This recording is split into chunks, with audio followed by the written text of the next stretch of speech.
চলুন আমরা লাসার ও একজন ধনী লোক গল্পটি সম্পর্কে জেনে আসি। একজন ধনী লোক ছিল। সে বেগুনে কাপড় ও অন্যান্য দামি দামি কাপড় চোপড় পরত।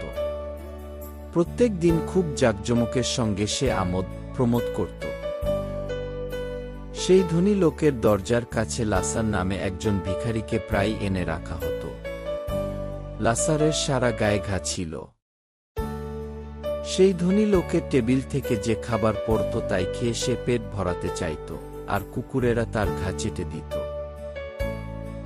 একদিন সেই ভিখারিটি মারা গেল।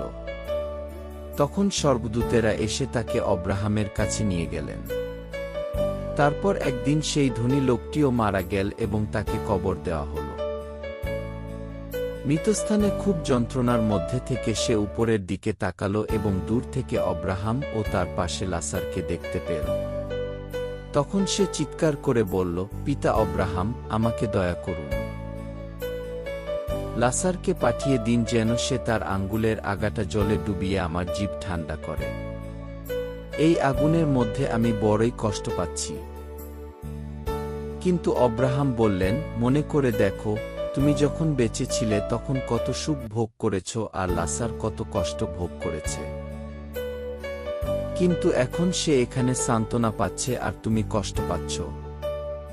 এছাড়া তোমাদের ও আমাদের মধ্যে এমন একটা বিরাট ফাঁক রয়েছে যাতে ইচ্ছা করলেও কেউ এখান থেকে পার হয়ে তোমাদের কাছে যেতে না পারে এবং ওখান থেকে পার হয়ে আমাদের কাছে আসতে না পারে। তখন সেই ধনী লোকটি বলল, তাহলে পিতা, দয়া করে লাসারকে আমার বাবার বাড়িতে পাঠিয়ে দিন, যেন সে আমার 5টি ভাইকে সাবধান করতে পারে, তা না হলে তারাও তো এই যন্ত্রণার জায়গায় আসবে।